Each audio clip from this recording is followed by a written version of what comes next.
noite, eu sou Alessandra Espanha, estou aqui para apresentar a você o evento Desvendando a Psoríase.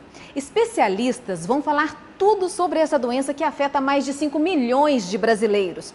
O nosso encontro vai trazer muita informação, conhecimento e o melhor entendimento sobre a psoríase. O evento será 100% online e você poderá encaminhar as suas dúvidas para o e-mail maria.beneton@centromedicovga.com.br. Identifique no assunto o nome do palestrante. Os retornos acontecerão no decorrer do mês de novembro.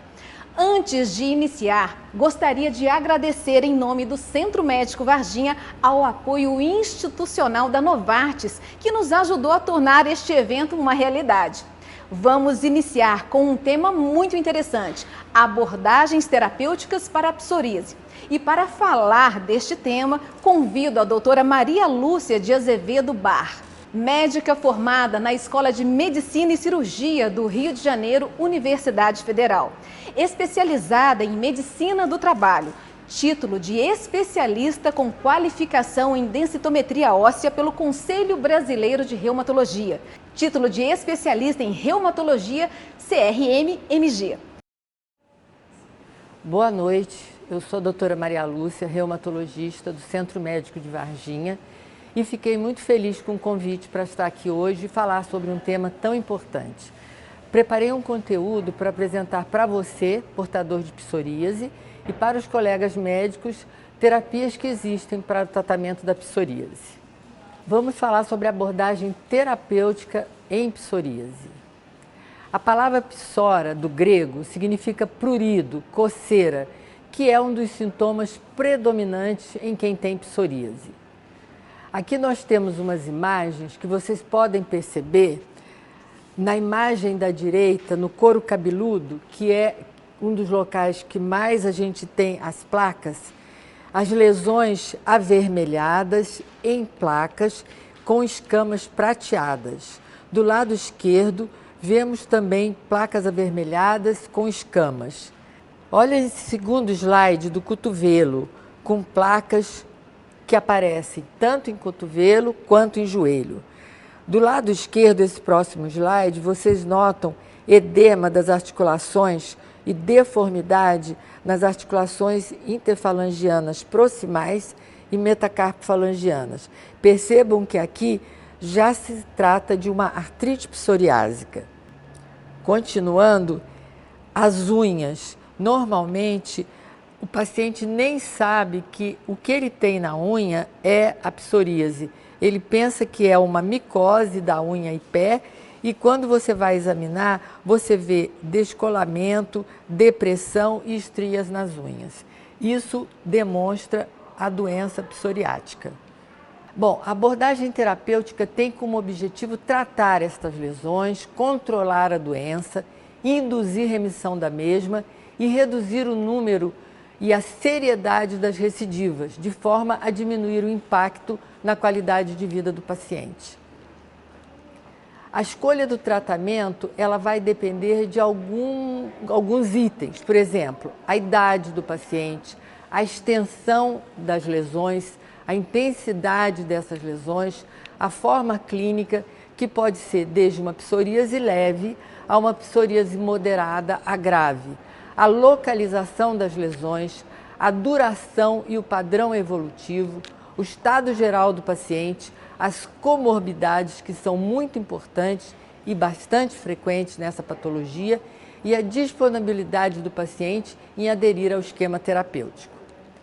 A psoríase também, frequentemente, ela aparece em pessoas de algumas famílias.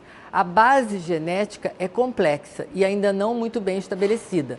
Você, paciente, precisa também informar ao seu médico se algum parente seu tem alguma doença de pele e se essa doença de pele é psoríase.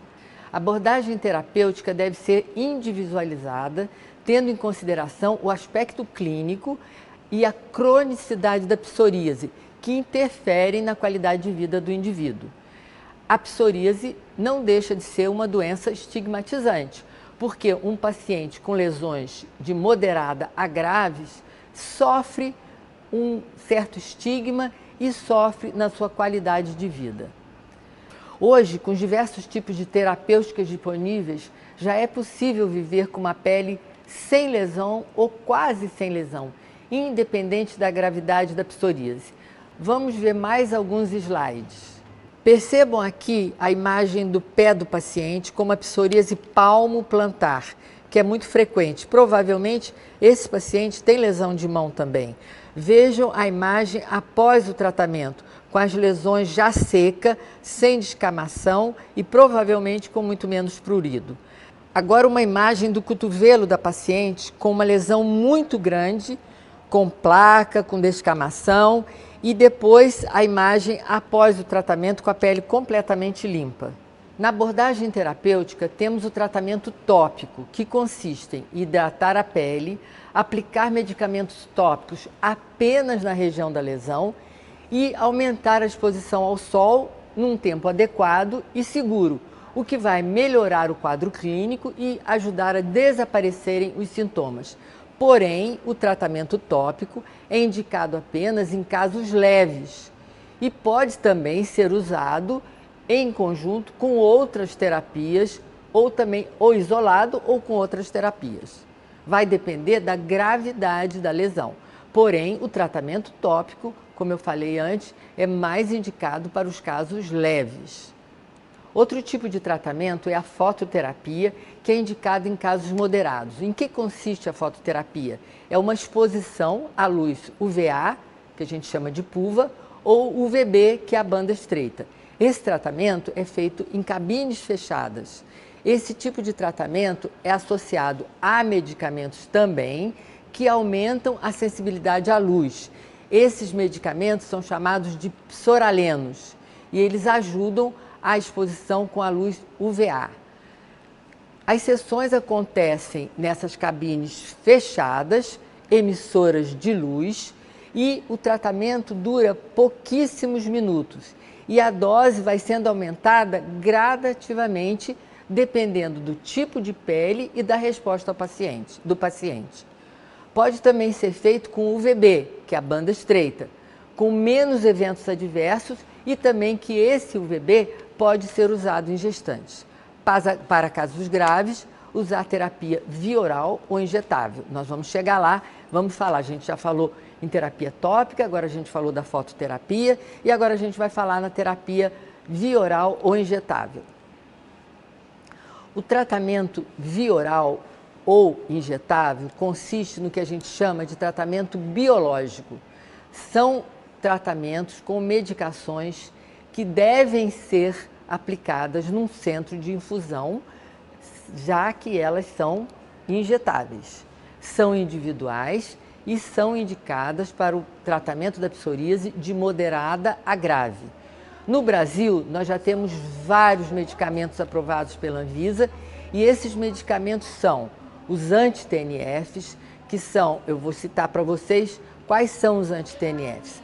O adalimumab, o etanercept, o infliximab, o golimumab e o certolizumab pegol. Todos esses são injetáveis, alguns subcutâneos e outros podem ser tanto subcutâneos como endovenosos. Existe os anti-interleucina 12 e interleucina 23, no caso o ustekinumab. Temos também o anti-interleucina 17, que é o secukinumab, e o anti-interleucina 23, que a gente tem dois, guselkumab e risankizumab. Geralmente é reservado a terapia sistêmica, a terapia endovenosa ou subcutânea, para os casos mais graves, os casos em que as lesões são graves, são mais extensas e são refratárias ao tratamento tópico e à fototerapia. O objetivo maior desses fármacos é induzir a remissão da doença, aliviar os sintomas, melhorar a qualidade de vida dos pacientes com o mínimo de efeitos adversos. Podemos fazer também a terapia combinada, que também melhora clinicamente e reduz os efeitos colaterais. Alguns pacientes com formas graves de psoríase ou psoríase refratária ao tratamento convencional necessitam de uma terapia associada, com agentes que podem melhorar o resultado do tratamento. A combinação não deve apresentar toxicidade aditiva e as doses utilizadas são inferiores às usadas em monoterapia, permitindo um reforço da eficácia com menor eventos adversos. A escolha da terapêutica focaliza não apenas a pele, mas também a gente tem que lembrar das comorbidades e do estado emocional do paciente. Lembrar que o paciente diabético, o paciente obeso, é mais comum se encontrar psoríase nesse tipo de paciente. E aí, o foco do tratamento também tem que respeitar esse tipo de patologias que estão associadas. O estado emocional do paciente também é muito importante na avaliação do tratamento. A psoríase tem um impacto significativo na qualidade de vida e na autoestima do paciente, o que pode piorar muito o quadro clínico. Portanto, o acompanhamento psicológico é indicado em alguns casos. Outros fatores importantes que ajudam a melhora clínica são uma dieta balanceada e a prática de atividade física. O paciente nunca deve interromper o tratamento sem autorização do seu médico. Não deve parar, porque isso pode piorar e agravar a psoríase. As pessoas que possuem histórico familiar devem ter atenção redobrada a possíveis sintomas e o paciente não esquecer de mencionar para o seu médico que tem parentes com psoríase. Quanto mais precoce o diagnóstico, mais fácil o tratamento. A gente fala que a gente tem que aproveitar a janela de oportunidade. Quando começam as lesões, no início do aparecimento das lesões, já conversar com o seu médico para começar o tratamento. Chegamos ao final da nossa palestra. Muito obrigada pela atenção de vocês. Nos colocamos à disposição de qualquer um que queira conversar conosco sobre psoríase. Estamos no Centro Médico Varginha, no Hospital Humanitas. Mande um e-mail para nós. Ao aparecimento de uma lesão, não se esconda, não se isole, procure o médico, que o tratamento é muito eficaz, o resultado é excelente e você vai poder viver e ter uma qualidade de vida excelente. Obrigada mais uma vez. Doutora Maria Lúcia, muito obrigada. Fica aí a dica. As pessoas que possuem histórico familiar devem ter atenção redobrada aos sintomas e devem procurar ajuda médica aos primeiros sinais da doença. E você, gostou da palestra da doutora Maria Lúcia? Se ficou com alguma dúvida, envie seu e-mail para o endereço que aparece aqui na tela e coloque no assunto o nome do palestrante, doutora Maria Lúcia.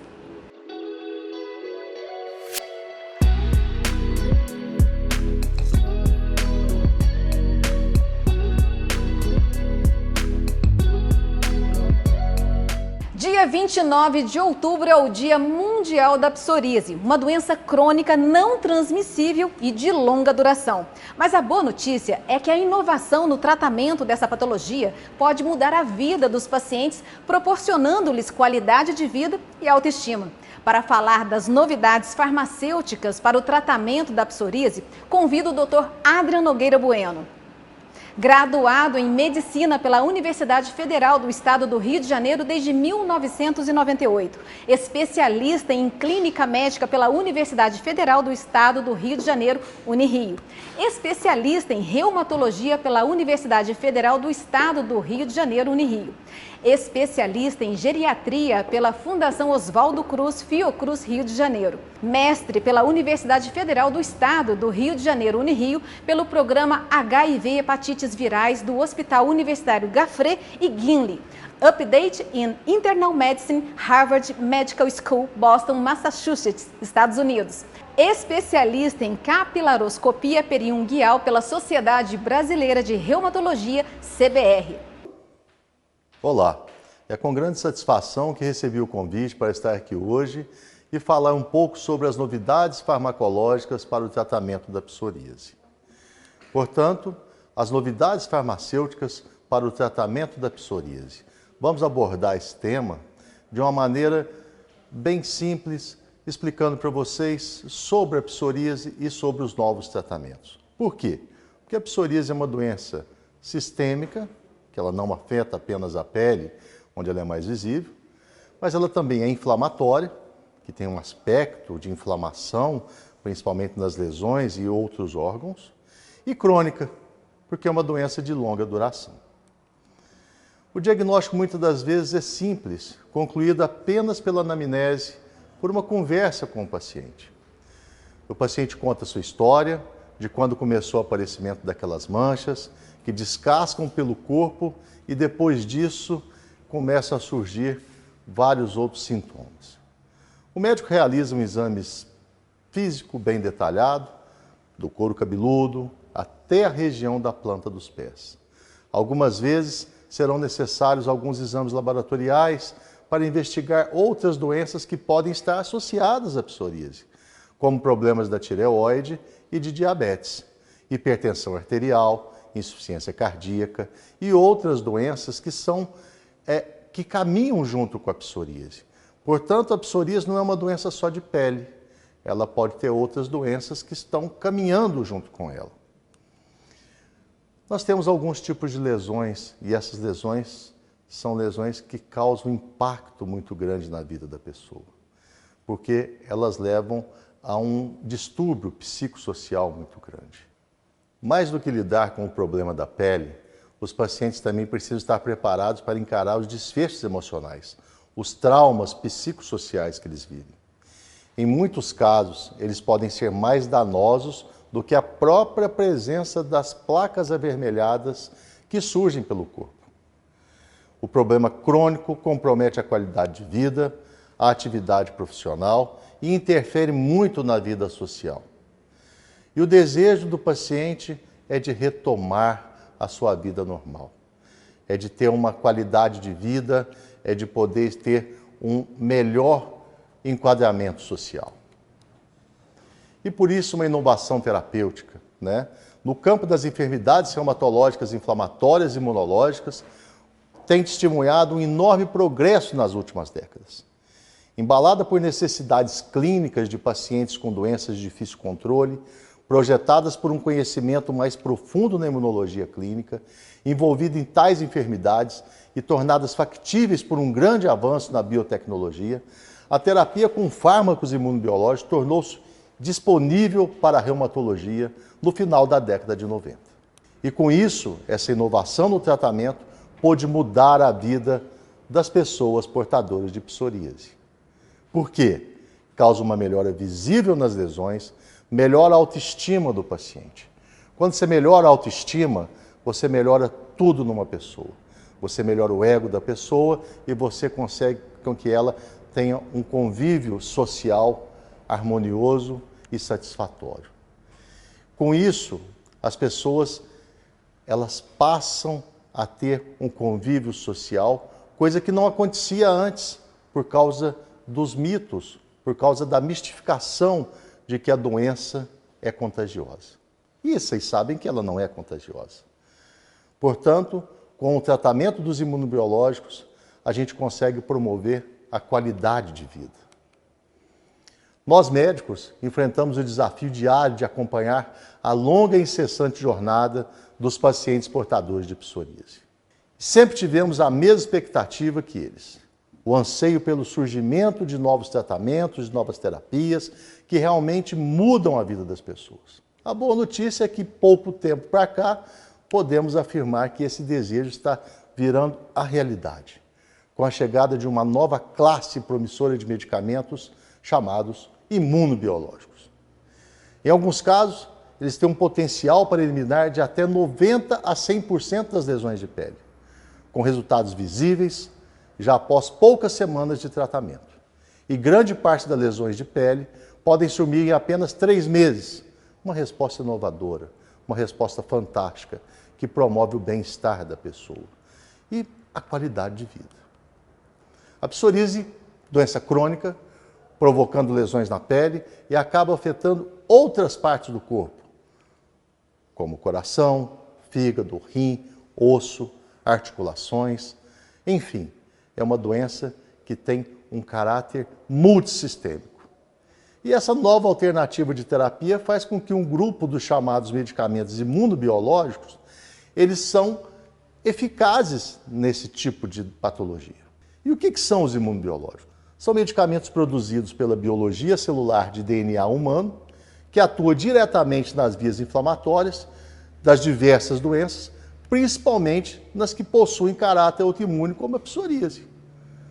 São medicamentos que são produzidos por células vivas, possuem uma estrutura molecular complexa, são constituídos de proteínas animais e possuem uma ação pontual naquela patologia.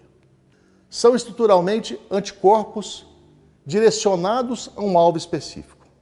São verdadeiros bisturis farmacológicos.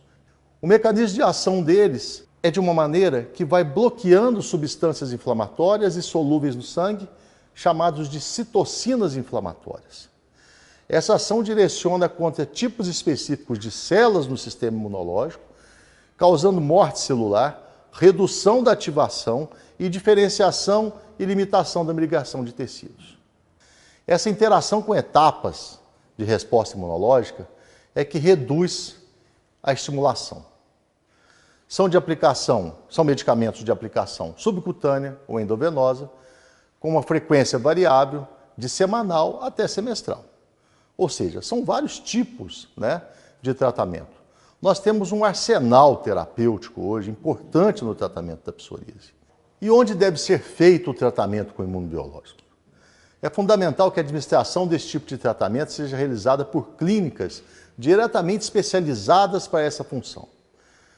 De acordo com a Federação Médica Brasileira, esse tipo de tratamento deve ser realizado com o máximo de segurança e de forma mais humanizada possível, respeitando rigorosamente as normas de farmacovigilância. Atualmente, graças aos centros de infusão especializados, não há mais necessidade de que o paciente fique internado. A aplicação dos medicamentos é feita de forma endovenosa ou subcutânea e rapidamente a pessoa já poderá retornar para o conforto de sua casa. Portanto, é importante um acompanhamento desses pacientes num centro de terapia assistida, na qual ele pode melhorar o seu tratamento. Ele pode melhorar a sua doença. Ele vai melhorar a sua qualidade de vida. O tempo de aplicação de tratamento com imunobiológico pode variar conforme a recomendação médica e o tipo da doença, o grau de acometimento da doença. Por esse motivo, o processo só deve ser feito mediante acompanhamento de um médico especializado. Importante ressaltar que a psoríase é cíclica. Os sintomas somem e reaparecem. Portanto, os pacientes precisam conviver com esse problema, mas melhorando a sua qualidade. A doença é uma doença crônica e não significa que ela tem que perder a sua qualidade de vida. Por isso o imunobiológico é recomendado. O acompanhamento médico é recomendado. As doenças autoimunes, como a psoríase, desorientam o sistema imunológico da pessoa. E ao invés de proteger o organismo, passa a atacá-lo. Por isso as lesões são recorrentes. Os pacientes que fazem uso de medicamentos imunológicos devem saber que o calendário vacinal deve ser atualizado antes do início do tratamento com os imunobiológicos. Não se deve tomar vacinas sem o conhecimento do seu médico reumatologista, quando já em uso de medicação, já que com o vírus atenuado são contraindicados. Ao menor sinal de infecção ou febre, seu médico deve ser consultado com urgência. Seu médico deve ser avisado em relação a eventuais cirurgias, já que, em geral, o imunobiológico deve ser interrompido com antecedência variável. Em muitos dos casos, até 30 dias antes. Gravidez deve ser planejada, já que, por falta de dados de segurança nessa população, normalmente os imunobiológicos são suspensos no período da gravidez, da gestação.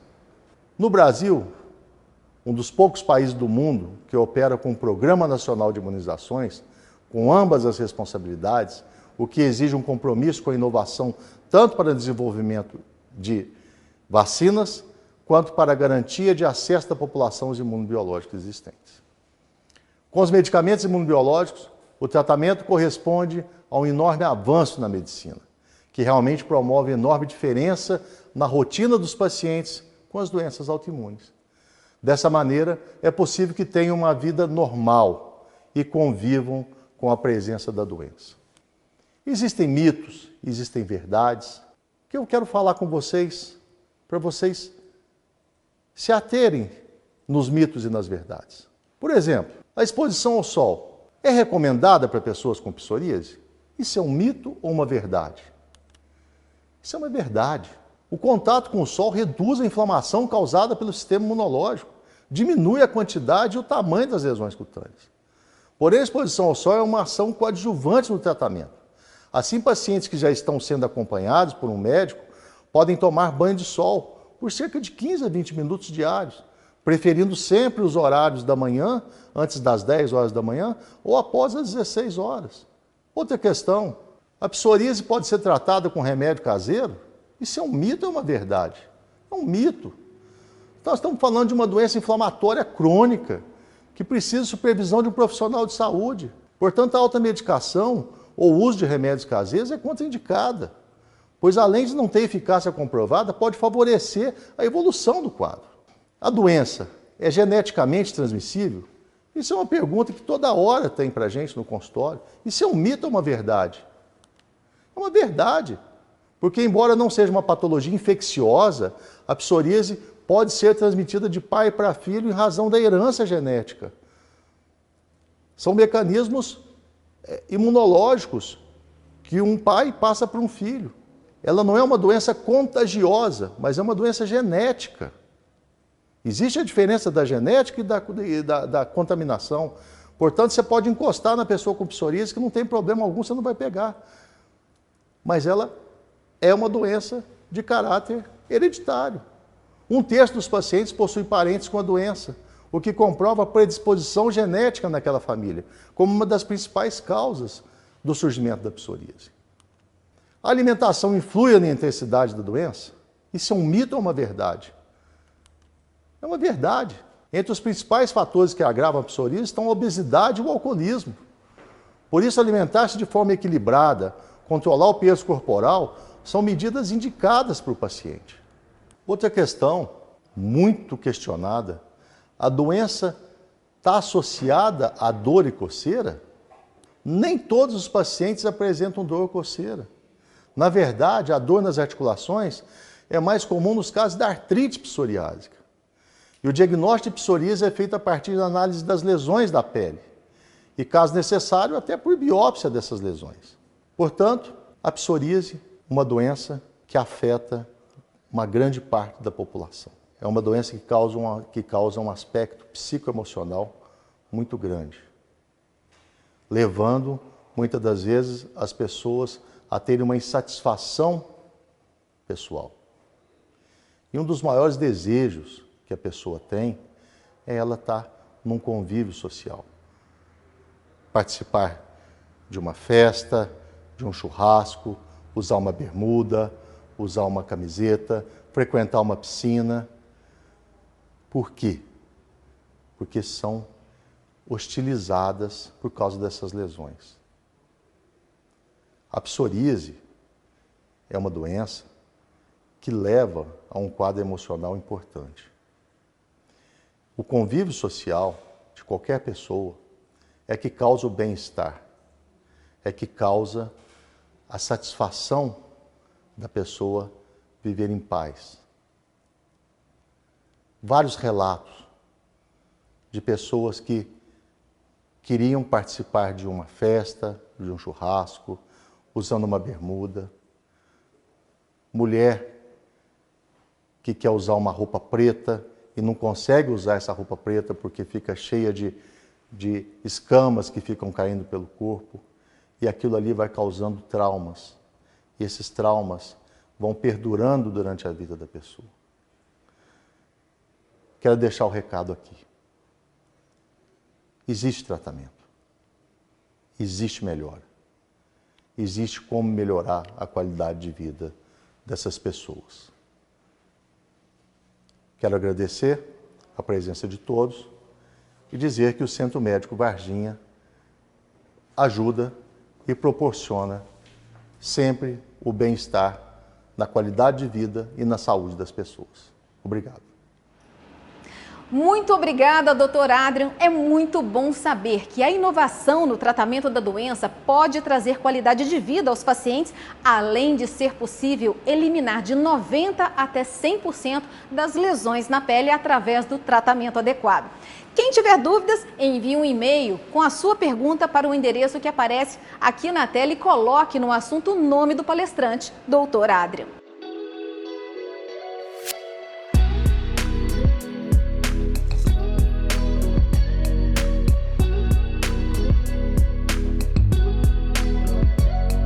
Antes de dar sequência, tem uma informação importante para passar.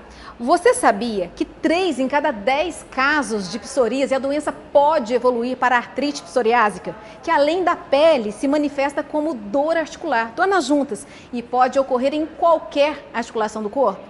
Por isso é muito importante ter um acompanhamento médico e ficar atento aos sintomas. E quem vai falar sobre este tema é o Dr. Enio Ribeiro Reis, médico formado pela Universidade Federal do Rio de Janeiro, título de especialista em reumatologia pela Sociedade Brasileira de Reumatologia desde 1989, título de especialista em clínica médica pela Sociedade Brasileira de Clínica Médica desde 1986, título de especialista em densitometria óssea pela Sociedade Brasileira de Radiologia e pós-graduado em Medicina Física e Reabilitação pela PUC Rio de Janeiro. Eu sou Enio Ribeiro Reis, reumatologista de Varginha e do Centro Médico Varginha. Estou muito grato aqui hoje pela oportunidade de vir aqui falar com vocês um pouquinho sobre essa doença muito interessante e bastante sintomática, que é a artrite psoriásica. A artrite psoriásica é uma doença que afeta visivelmente a pele, com aparecimento de placas avermelhadas, cobertas por escamas esbranquiçadas. Pode atingir o couro cabeludo, mas também pode afetar áreas do tronco, palmas da mão, solas do pé, região da virilha, nuca. Pode apresentar muitos sintomas da psoríase, mas também manifesta-se como dor articular, que é a dor nas juntas, e pode ocorrer em qualquer articulação do corpo. Acomete articulações, que são as juntas, principalmente dos membros inferiores, joelhos, quadris, tornozelos, bacia, as ênteses, que são os locais onde os tendões se inserem nos ossos, e também pode ocorrer na coluna e na região da bacia. 85% dos casos de artrite psoriásica apresenta problemas de pele associadas à psoríase, que também antes evoluíram com dores articulares. A artrite psoriásica geralmente se desenvolve muitos anos antes, após o início da psoríase, embora isso não seja a regra. A psoríase afeta 2 em cada 100 pessoas em todo o mundo, e somente 3 casos em 10 evoluem para o quadro de artrite psoriásica. Aparece geralmente o envolvimento cutâneo primeiro, para depois manifestar o sintoma articular. Quando a doença cutânea envolve a unha, a tendência de aparecimento da doença articular se intensifica e multiplica. No geral, a artrite psoriásica e psoríase são manifestações da mesma patologia. Como a maioria dos pacientes manifesta primeiramente os sintomas de pele e psoríase, depois sim é que vem os sintomas articulares como a artrite psoriásica. É importante que seja feito o correto diagnóstico da psoríase para você pensar na artrite psoriásica. Se você tiver psoríase, é importante observar os sinais da artrite psoriásica. Os sintomas podem se desenvolver lentamente, de maneira insidiosa, ao longo dos anos, ou aparecer rapidamente. Não existe uma regra, o que depende de cada indivíduo. Se você tem psoríase e apresentar algum desses sintomas, procure um reumatologista. Por exemplo, cansaço, fadiga generalizada, sensibilidade, dor, inchaço nos tendões, dedos dos pés e das mãos inflamados e inchados, rigidez articular, você sente duro pela manhã, dor articular, latejamento, inchaço, sensibilidade em uma ou mais articulações. Uma amplitude de movimento reduzida, você não consegue flexionar direito a coluna, você não consegue estender direito a articulação. Rigidez de manhã, quando você acorda, e uma sensação de cansaço sem explicação. E a mudança nas características das unhas. As unhas se tornam mais quebradiças, descoladas, com lesões que se assemelham aos fungos. Pode também ter vermelhidão e dor nos olhos, simulando um quadro de conjuntivite, mas na verdade é uma uveíte. A artrite psoriásica é uma doença genética, não é um gene só que participa dessa doença.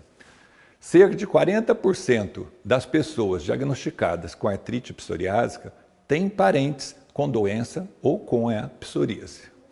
Esse grupamento de genes é envolvido, que se manifesta após uma série de estímulos que servem como gatilho para desenvolver a doença, como infecções, estresse físico e estresse emocional. Se existe um parente com artrite psoriásica na família, o risco de aparecer outros casos em irmãos é bastante alto, em torno de 40%.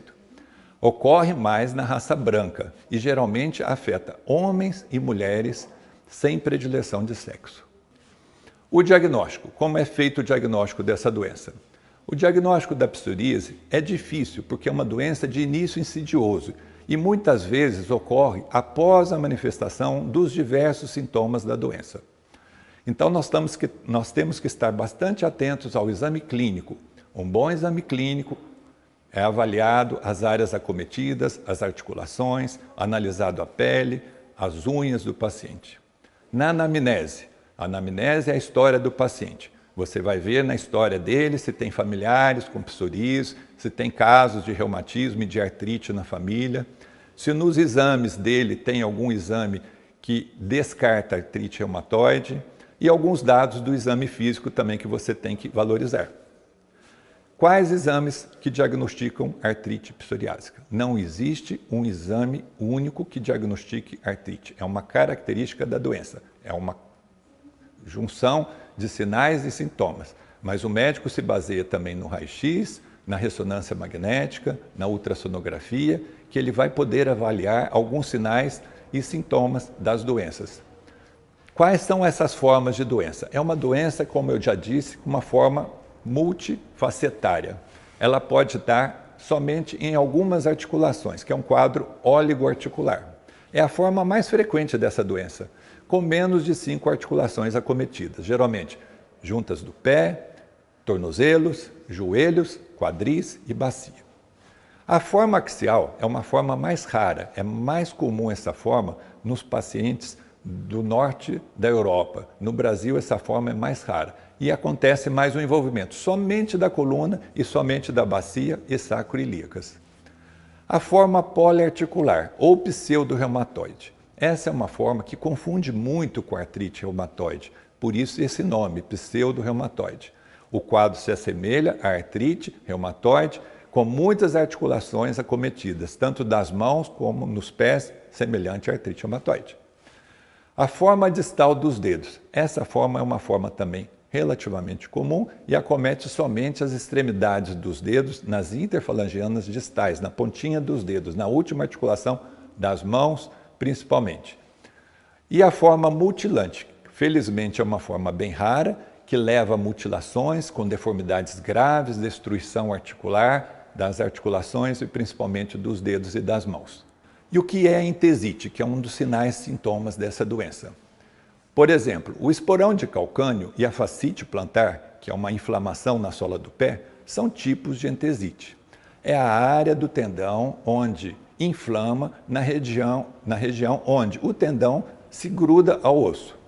É muito típico essa entesite e ela pode simular muitas vezes uma fibromialgia.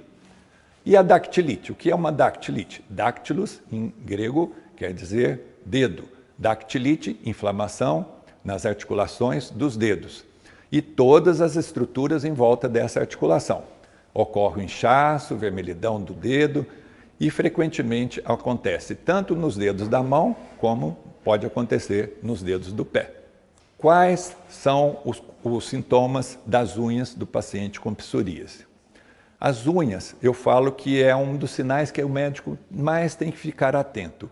Simula muito uma micose, mas tem algumas diferenças, né? Primeiro, Existem depressões no formato da unha, hemorragias debaixo da unha, espessamento, a unha se torna mais alta, elas se lascam com facilidade e podem ficar muito parecidas com um quadro semelhante à micose. Por isso a gente faz o teste de pesquisa de fungos para descartar a micose. Se descarta a micose, você tem que pensar em psoríase. O acometimento das unhas ou ungueal é uma manifestação frequente em todas as formas de psoríase, podendo ocorrer até em 80% dos casos.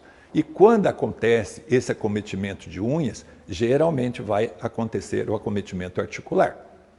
Lesões ósseas típicas. Quais são as lesões que o paciente com psoríase tem? Pontes calcificadas ligando as vértebras da coluna, que a gente chama de sindesmófito. Erosões e neoformações ósseas nas extremidades dos dedos. Esporões. Periostite, que é uma inflamação do tendão em volta das articulações da bacia e da ponta dos dedos. Esclerose das sacroiliacas, que é uma região da nádega, onde tem uma articulação entre os dois ossos, o sacro e o ilíaco, que dá uma dor no glúteo. E algumas medicações que o paciente usa também podem precipitar essa doença, como o estabilizador de humor, que são os sais de lítio, o antihipertensivo, que é o beta-bloqueador, e a aspirina. Algumas doenças são muito comuns naqueles pacientes com artrite psoriásica. Quais seriam essas doenças?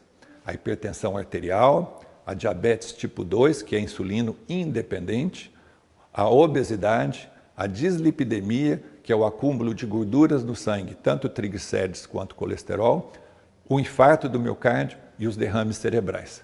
Então é uma doença que tem por trás outras patologias associadas bastante graves. A busca pelo tratamento correto serve para evitar que as dores constantes, as complicações futuras e os danos irreversíveis dessas articulações se estabeleçam. A escolha do tratamento ideal varia com a gravidade do caso e o tipo de sinais e sintomas apresentados. Os pacientes devem buscar o diagnóstico precoce e o tratamento correto. Todo paciente, quando bem tratado, deve estar com a doença controlada e, consequentemente, a doença não irá avançar e evoluir. Se não sentir dor, evitando a deformidade, nunca vai precisar de uma cirurgia. Medicamentos que combatem a doença. Vou falar de uma maneira bem simplista. Podemos usar os analgésicos tópicos, que são cremes e pomadas que se usam na parte da pele, nas articulações inflamadas. Os anti-inflamatórios não esteroidais, ou seja, que não são corticoides. Medicamentos que podem contribuir com o alívio da dor e diminuir a inflamação articular.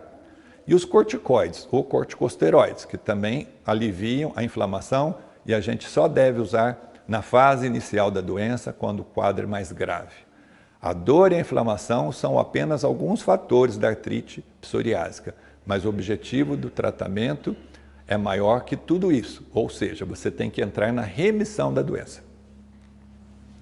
Medicamentos que conduzem e combatem os sintomas e a progressão.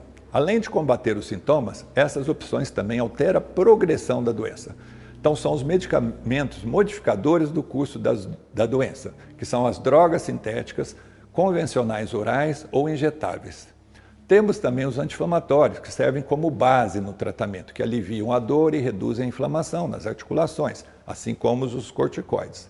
Mas, no momento, as drogas mais modernas são os medicamentos imunobiológicos que agem na fase imunológica da doença, combatendo as interleucinas ou os inibidores de JAK, que são outra classe também de moléculas que agem combatendo essa inflamação contínua da artrite psoriásica.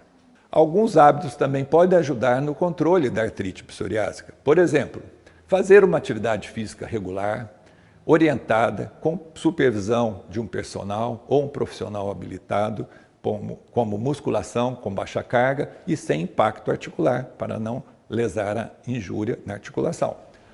Ter uma alimentação bastante saudável, rica em frutas, legumes, carnes magras, alimentos frutas, nada de alimentos que produzem excesso de ácido úrico ou excesso de gordura no sangue, como já vimos, prejudica outras doenças associadas. Cuidar também da saúde psicológica, porque um dos fatores de deflagração dessa doença é o estresse psicológico. E, obviamente, não fumar, que isso serve não só para artrite psoriásica, mas como qualquer doença. E o fumo também é um outro estímulo para aumentar uma substância no sangue que piora e agrava o quadro de artrite psoriásica. Prevenção. Um estilo de vida saudável pode ajudar a diminuir a progressão ou a melhora da psoríase. Mas pessoas que possuem histórico familiar de doença devem estar sempre atentos, redobrando os possíveis sintomas. É importante estar atento aos sinais. Caso perceba um dos sintomas que eu relatei, procurar um reumatologista imediatamente. Quanto mais precoce for o diagnóstico, mais fácil e mais rápido vai ser o tratamento.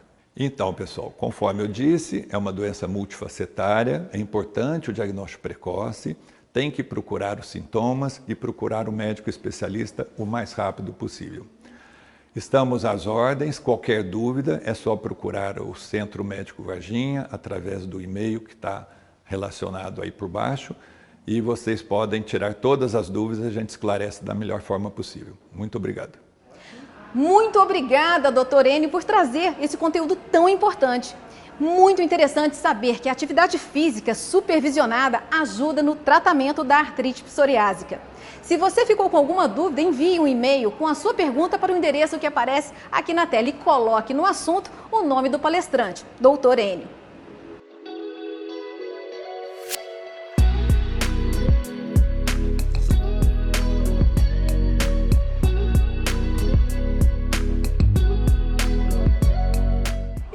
Vocês estão gostando? Para encerrar o nosso evento, não poderíamos deixar de falar sobre a alimentação. Os pacientes com psoríase costumam apresentar um estado nutricional comprometido e, por isso, a alimentação adequada é uma aliada no tratamento da doença. Seguimos com a palestra Nutrição nas Doenças Autoimunes, Nutrição e Psoríase com o nutricionista Marco Pereira. Nutricionista formado há 14 anos, CRN 97432. Professor universitário há 8 anos. Pós-graduado em Nutrição Clínica e Esportiva. Pós-graduado em Gestão e Segurança dos Alimentos. Pós-graduando em Fitoterapia Clínica. Boa noite a todos. Estou aqui muito feliz com o convite para participar deste evento. Hoje eu vou falar um pouco para vocês sobre a importância da nutrição no tratamento da psoríase. Bom, nutrição nas doenças autoimunes e nutrição e psoríase. Eu sou o professor Marco e estamos aqui para poder falar um pouco, sobre quais são os componentes nutricionais, quais são os alimentos que servem para o tratamento da psoríase para poder aliviar um pouco os sintomas dessa doença que acarreta muitas pessoas, relacionado aí à psoríase. Bom, nós temos aqui duas imagens, onde é colocado o indivíduo que tem um sistema imunológico saudável, normal, e o indivíduo que tem uma doença autoimune. Qual que seria a diferença de ambas as situações? O indivíduo que tem o sistema imunológico saudável, ele seria um indivíduo em que o próprio sistema imunológico reconhece os antígenos, reconhece as bactérias, mas não ataca o seu próprio organismo. Já o indivíduo que tem uma doença autoimune, ele reconhece algumas células, algumas substâncias que o próprio corpo produz como agentes estranhos. E isso faz com que o indivíduo tenha sintomas relacionados a doenças autoimunes. Ou seja, o seu próprio sistema imunológico ataca o seu próprio corpo, fazendo com que esse indivíduo tenha sintomas. Bom, e o que seria então a psoríase? A psoríase seria uma situação em que há um processo inflamatório no qual as células, os queratinócitos, eles sofrem um desequilíbrio, favorecendo assim, ficando com uma aparência de uma pele mais escamatosa. Já a pele saudável não tem essa situação, ou seja, não tem um sistema inflamatório, não tem um sistema imunológico que desencadeia o processo inflamatório. Tanto é que a psoríase tem alguma situação em que as células dendríticas, são as células que participam do processo inflamatório, elas liberam substâncias pró-inflamatórias, causando um desequilíbrio nos queratinócitos.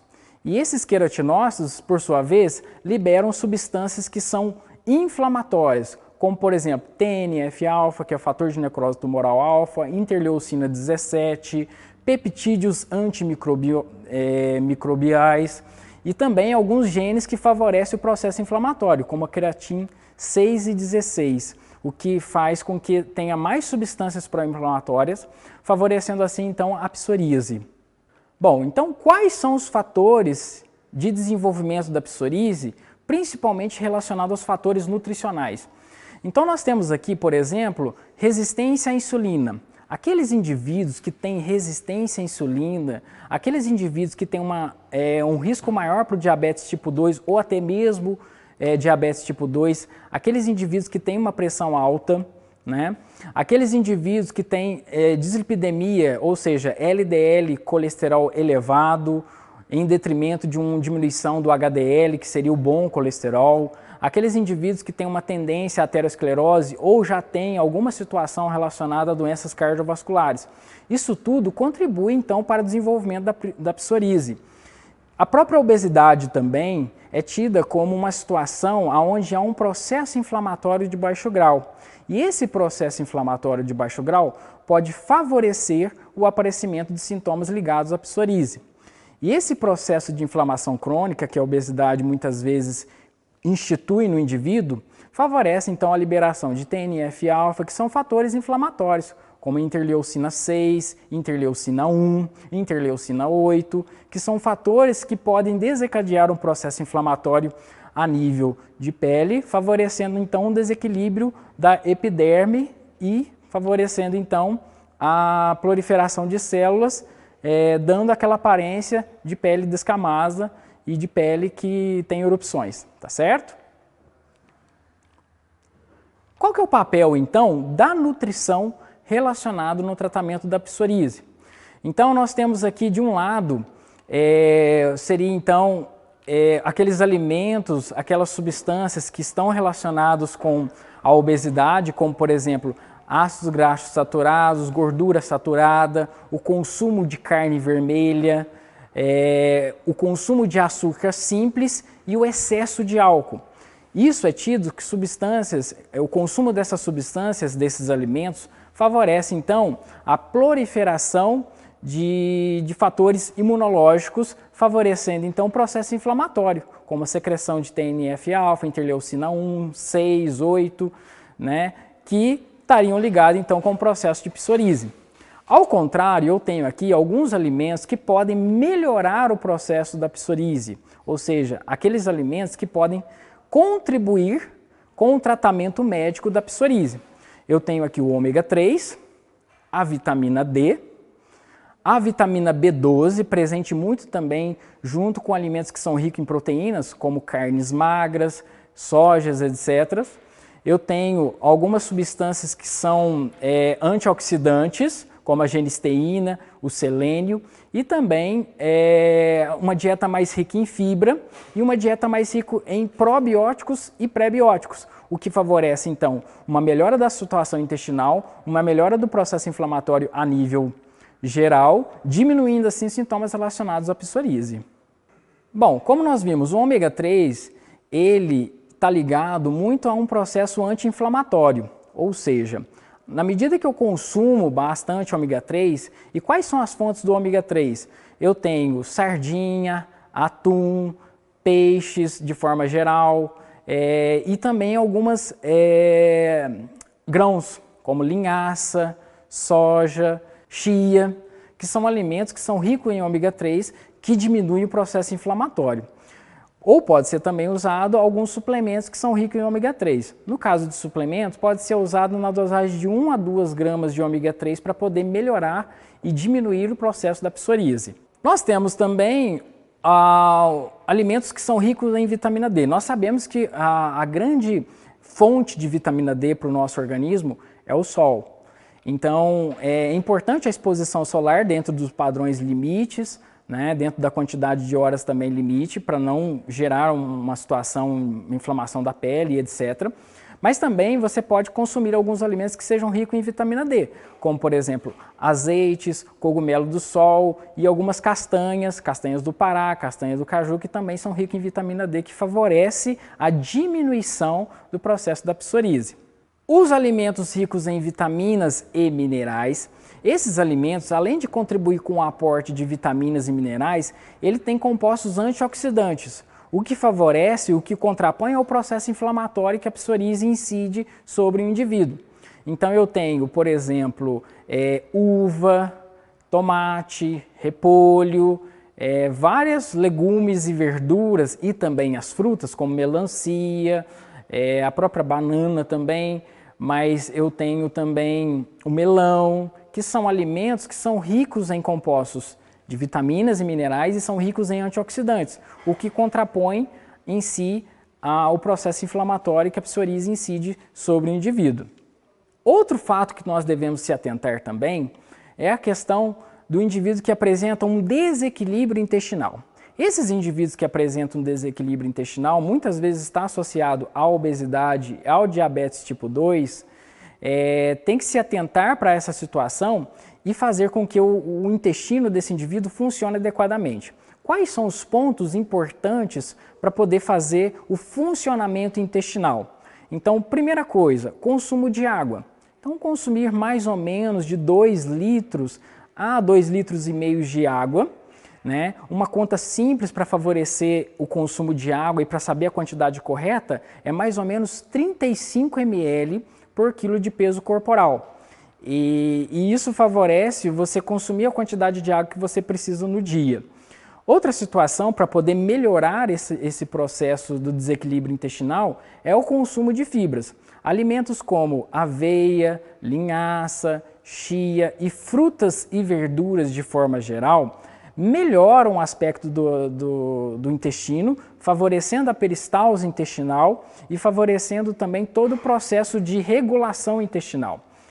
E também isso faz com que você diminua o processo de disbiose. O que seria a disbiose? Seria aquele desequilíbrio que o intestino apresenta quando há um consumo alimentar exagerado principalmente de açúcar e de gordura saturada.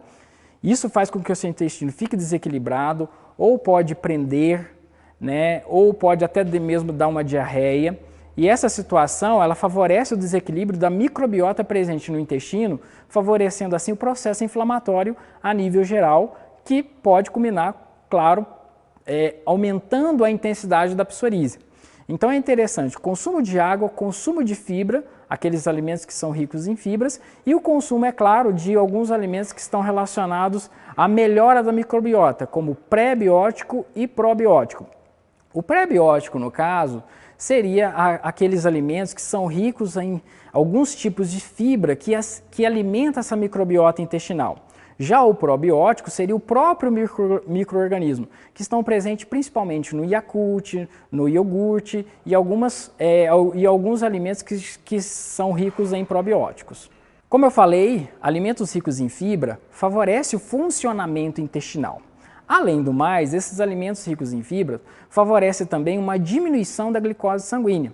Ou seja, quando o indivíduo consome carboidratos, alimentos ricos em carboidratos, ao consumir alimentos ricos em fibras, isso favorece uma diminuição da intensidade com que essa glicose caia na corrente sanguínea, o que favorece e o que diminui o processo inflamatório e favorece os aspectos antioxidantes do organismo.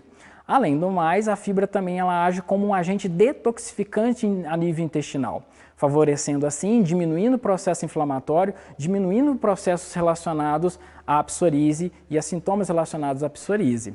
Então, o consumo de fibra, alimentos como frutas, verduras, grãos integrais e outros alimentos que estejam vinculados ao rótulo que são ricos em fibras, é interessante o consumo. Bom, além do mais, como eu já falei, como eu já citei, eu tenho alimentos ricos em pré-bióticos, ricos em probióticos.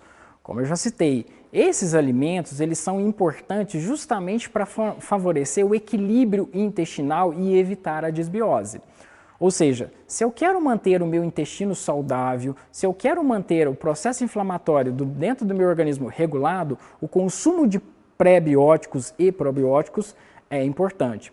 Então, alimentos como Yakult, os próprios iogurtes de forma integral, né, que sejam mais naturais. Tem um alimento que é muito interessante, que é o kefir, né, que pode ser cultivado, inclusive ele tem até uma certa facilidade de cultivar esse produto dentro de casa. E tem outros alimentos também que podem ser na fase de, você pode suplementar, né? Existem vários aí no mercado componentes suplementares que são ricos em pré-bióticos e probióticos, no qual você pode suplementar para poder melhorar o aspecto da psoríase e, obviamente, diminuir o processo inflamatório, o que é o ponto central da psoríase.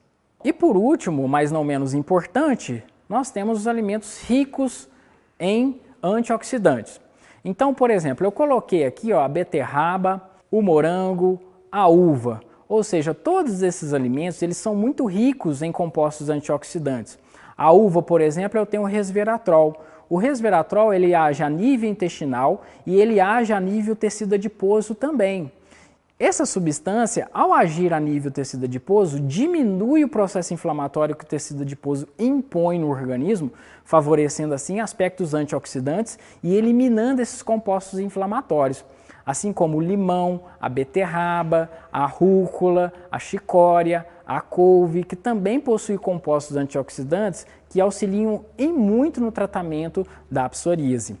É importante tentar consumir mais ou menos, pelo menos, 3 frutas ao dia e mais ou menos assim porções de 100 gramas 2 vezes ao dia de vegetais e de legumes, para poder você ter uma quantidade boa de alimentos antioxidantes, de compostos antioxidantes, que são substâncias bioativas que diminuem o processo inflamatório. Bom, por outro lado, não basta eu somente eu aumentar o consumo de alimentos que são bons para a psoríase, se eu manter o consumo elevado de alguns alimentos que levam à psoríase. Então, os alimentos ricos em gorduras, né? Esses alimentos como manteiga, carnes gordurosas, principalmente gordura animal, isso favorece o processo inflamatório. Por quê? Na verdade, esses alimentos vão levar ao desenvolvimento do tecido adiposo, e como eu já citei, o tecido adiposo ele é altamente inflamatório, o que faz você ter mais inflamação ligada à psoríase. Então, alimentos como carne vermelha também está muito ligado a esse processo. Uma outra questão que tem que se atentar é também a questão do cozimento da carne, né? Quando se forma aquela crostinha da carne, né? Aquela crostinha da carne do churrasco, isso também favorece muito o processo inflamatório que pode potencializar e intensificar o processo psorítico. Então é interessante você controlar o consumo desse tipo de carne. Além do mais, o nosso velho açúcar de mesa, aquele açúcar branquinho que a gente utiliza, né, nas nossas casas, no café, no suco e em outras bebidas. Nós temos que controlar a quantidade do consumo desse açúcar. Não precisa retirar, mas você tem que controlar. Controlar como? Mais ou menos em torno de 10 a 15 gramas por dia de açúcar simples à utilização.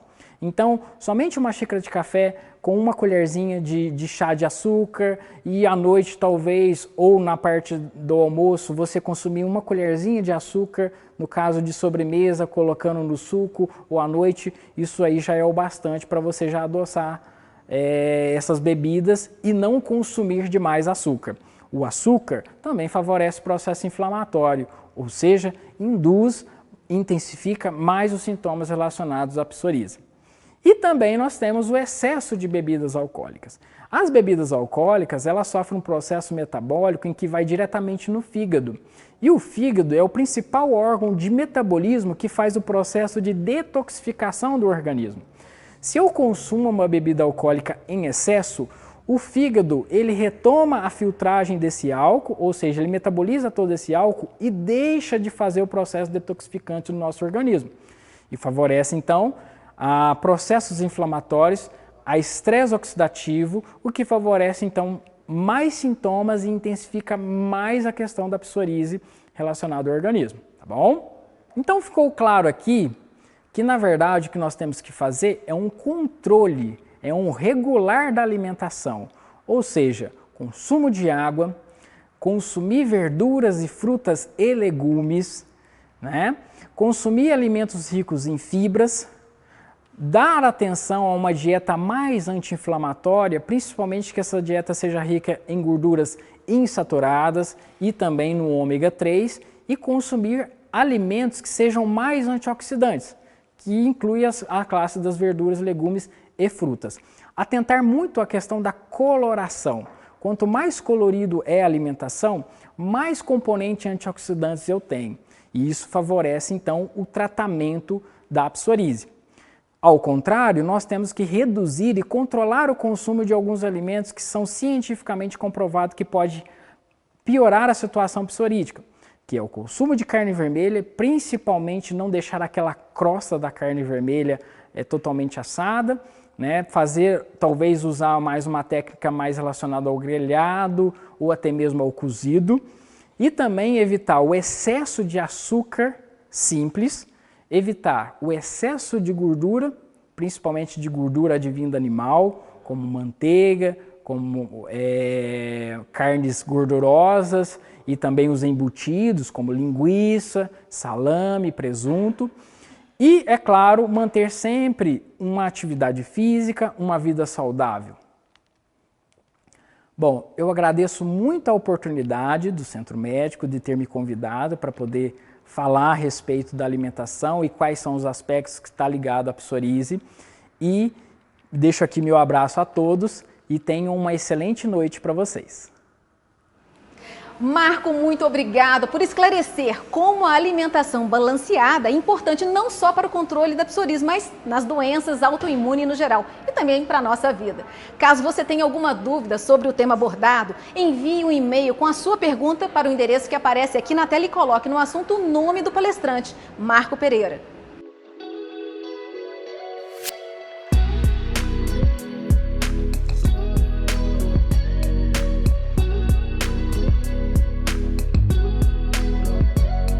Chegamos ao fim do nosso evento online Desvendando a Psoríase. E neste momento eu gostaria de falar diretamente para você que me assiste. Aos primeiros sintomas da doença, procure um médico. A psoríase tem tratamento que permite ao paciente ter uma vida normal. Se você gostou do evento, compartilhe este conteúdo com as pessoas portadoras de psoríase ou que tem alguém na família que possua a doença. Estamos disponibilizando a você um questionário nesse QR Code que está aparecendo aqui ao lado. Com ele, você irá compreender melhor a doença e entender se está apresentando algum sintoma ou algum sinal. Lembramos que as perguntas serão respondidas por e-mail no decorrer do mês de novembro. Não esqueça de identificar o nome do palestrante no assunto. Em nome do Centro Médico Varginha, Centro de Terapia Infusional Assistida, agradeço aos palestrantes por nos apresentar um conteúdo tão rico e a presença de cada um de vocês. Até a próxima e tenham todos uma ótima noite.